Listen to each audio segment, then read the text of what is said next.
जी, आप सबका स्वागत है मेरी इस YouTube जर्नी के अंदर। आज का डे हो चुका है 92 और मैं आज आप सबको एक कहानी बताने जाने वाला हूँ कि आज एक ऐसे राजा की कहानी जो बहुत शक्तिशाली था। वो जब तलवारबाजी में उतरता था ना, तो लोग डर के ही भाग जाया करते थे। उन पास इतनी शक्ति थी कि वो 2 हाथों से तलवार चलाया करते थे। उस राजा ने आसपास के सभी राज्य जीत चुके थे और सबसे कर वसूलता था।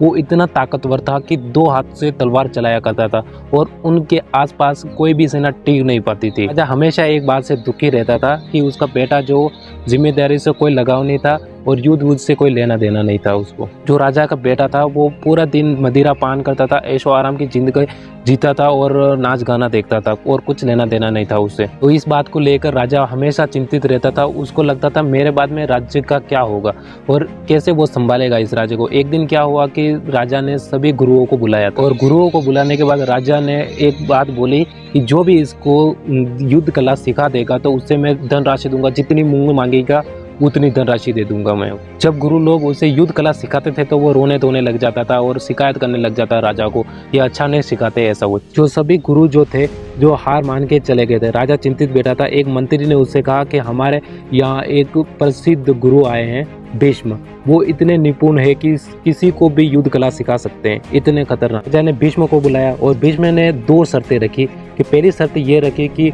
सबसे पहले कि वो मेरे पूरा अधीन रहेगा और दूसरी शर्त ये रखी कि वो मैं कहूँगा जो ही खाएगा पिएगा और नाच गान से। तो राजा ने ये सारी भीष्म की बात मान ली थी और भीष्म ने राजकुमार को बुलाया और राजकुमार ने ये क्या कहा कि मुझे क्यों परेशान कर रहे हो यार, मैं नहीं सीखना चाहता ये युद्ध वुद्ध। भीष्म ने ये बात सुन के मुस्कुराए और उन्होंने कहा कि तुम्हारे ये सारी चीज़ें मिल जाएगी तो मैं कहूँगा जो बात मानेगा। और राजकुमार ने सोचा कि मैं क्या करूं, तो उन्होंने हाँ बोल दिया क्योंकि उसने बोला कि नाटक करूंगा थोड़ा बहुत और वापस मिल जाएगी। युद्ध कला सीखने की पहले तो मजबूरी थी राजकुमार की, फिर धीरे धीरे आदत बन गई और फिर धीरे धीरे उसको पसंद आने लगी ये कला है। धीरे धीरे दिन बीतते गए और धीरे धीरे राजकुमार शक्तिशाली बन चुका था और उसे ये चीजें पसंद आने लगी और वो युद्ध ग्राउंड में ही रहता था पूरे दिन।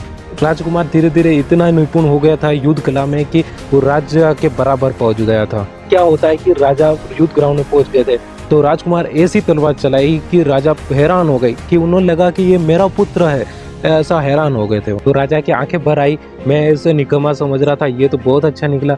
और फिर क्या हुआ कि उन्होंने सारी सुविधा शुरू कर दी, पर अब राजकुमार को वो चीज़ें पसंद नहीं आने लगी। वो युद्ध अभ्यास में ही रहता था, पूरे दिन युद्ध अभ्यास करता था। तो इस कहानी में राजकुमार जो है, जो हमारा मन है और ये मन हमारा आलस वालस, सोना वोना, खाना पीना यही दिखता है। और तो हम धीरे धीरे पढ़ने की थोड़ी थोड़ी आदत भी डाल देना तो हम सब कुछ कर सकते हैं। हमें वो चीज़ें आज आसान लगने लग जाएगी और वो हमें अच्छी लगने लग जाएगी। और ये कहानी आपको अच्छी लगी तो सब्सक्राइब करना। आज